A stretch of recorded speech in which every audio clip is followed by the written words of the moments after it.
Hello viewers, welcome to our channel. আজকে আমাদের recipe Hyderabadi chicken মশালা।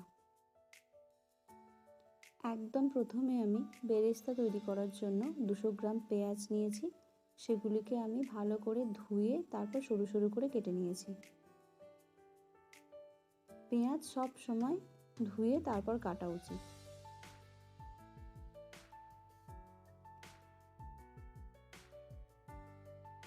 কড়া গরম হয়ে গেলে আমি এখানে 100 ml মতো তেল দিয়ে দেব।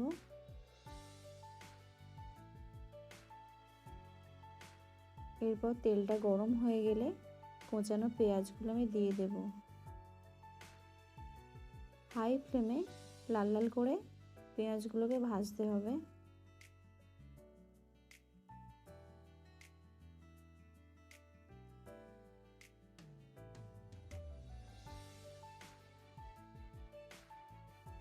এরকম ব্রাউন কালার হয়ে গেছে, বেরেস্তা আমাদের প্রায় ভাজা হয়েই এসেছে।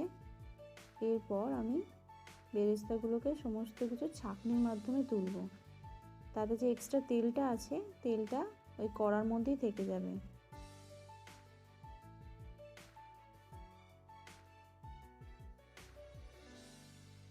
এরপর আমি 1 কেজি চিকেন নিয়েছি।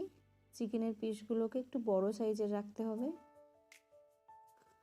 চিকেনের পিসগুলো বড় বড় করলে হায়দ্রাবাদি চিকেনটা দেখতেও বেশ ভালো লাগে। পিসগুলো বড় বড়, তাই জন্যে ছুরি দিয়ে মাঝখানগুলোকে একটু চিড়ে দিতে হবে, যাতে ম্যারিনেট করার সময় সমস্ত মশলা চিকেনের মধ্যে ঢোকে। এরপর 2 টেবিল চামচ লবণ দিলাম, 2 টেবিল চামচ হলুদ গুঁড়ো, 2 টেবিল চামচ গোলমরিচের গুঁড়ো, ভেজে রাখা বেরেস্তাটা। এরপর আমি 5 টেবিল চামচ টক দই দিলাম, দিয়ে চিকেনগুলোর সাথে আমি ভালো করে মাখিয়ে নেব মশলাটা। এরপর ধনেপাতা ও পুদিনা পাতা কুচোনো, খুব বেশি না, অল্প পরিমাণে দিয়ে ভালো করে মাখিয়ে নেব।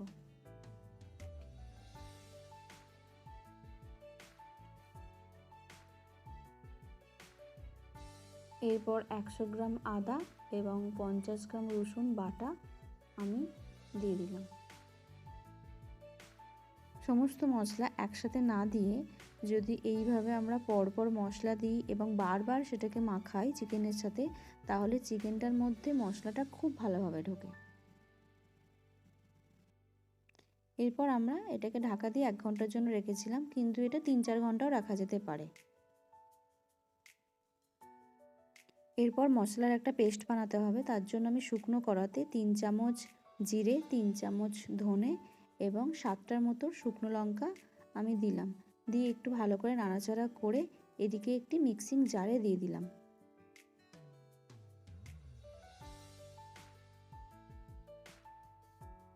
এরপর 100 গ্রাম পেঁয়াজ এর মধ্যে দিলাম, অল্প একটুখানি জল দিয়ে এটা একটা ভালো করে পেস্ট বানাতে হবে।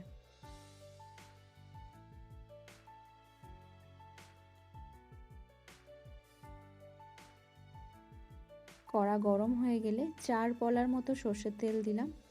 আমি পুরো রান্নাটা সর্ষের তেলেই করেছি, সাদা তেলেও করা যায়, কিন্তু সর্ষের তেলে করলে রান্নাটার স্বাদ একটু বেশি ভালো হয়। এরপর আমি এই পেস্টটা দিয়ে দিলাম। পেস্টটা দিয়ে একটু ভালোভাবে নাড়াচাড়া করতে হবে।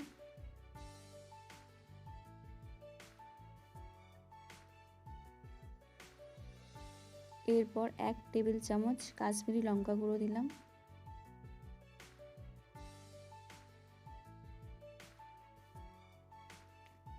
মশলাটা একটু শুকনো মতো হয়ে গেলে ম্যারিনেট করা চিকেনটা আমি এর মধ্যে দিয়ে দিলাম।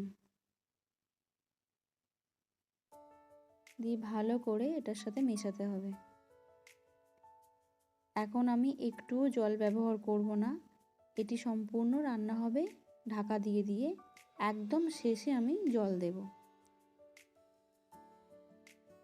এটাকে এইভাবে ঢাকা দিতে হবে। 5 মিনিট পর পরই কিন্তু খুলে খুলে দেখতে হবে, তা না হলে নিচে বসে যেতে পারে।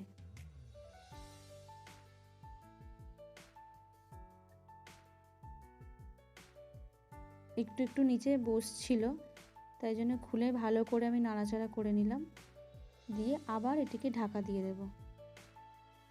এইভাবে বেশ কয়েকবার 5 মিনিট অন্তর অন্তর ঢাকনাটা খুলে চিকেনটাকে নাড়াতে হবে, তা না হলে চিকেনটা নিচে ধরে যেতে পারে। এই পর্যায়ে আমার মশলা থেকে একদম তেল ছাড়তে শুরু করে দিয়েছে। এরপর আমি চিকেনটার সাথে মশলাটা ভালো করে মিশিয়ে কিছুক্ষণের জন্য আবার ঢাকা দিয়ে দেব।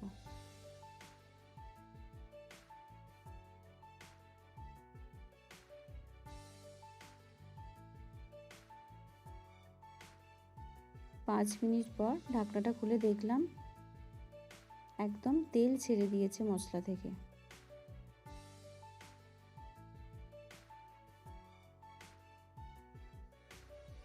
এরপর 1.5 কাপের মতো আমি জল দিলাম, দিয়ে এটিকে ঢাকনা দিয়ে হতে দেব 5 মিনিট। এটি প্রায় হয়েই এসেছে। দেখুন কত সহজ পদ্ধতিতে আমি আপনাদেরকে করে দেখালাম হায়দ্রাবাদি চিকেন মশলা। এরপর চিকেনটা ফুটে উঠলে এর মধ্যে আমি 1 টেবিল চামচ গরম মশলা দিলাম, দিয়ে ভালো করে নাড়িয়ে চাড়িয়ে নিলেই আমাদের রেডি হয়ে যাবে হায়দ্রাবাদি চিকেন মশলা।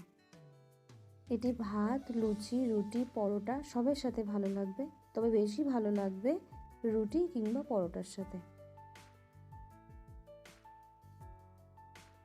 এইভাবে আমাদের পাশে থাকবেন, আমাদের চ্যানেলটিকে সাবস্ক্রাইব করবেন, লাইক করবেন, কমেন্ট করবেন। এতক্ষণ ধরে ভিডিওটি দেখার জন্য আপনাদেরকে অসংখ্য ধন্যবাদ।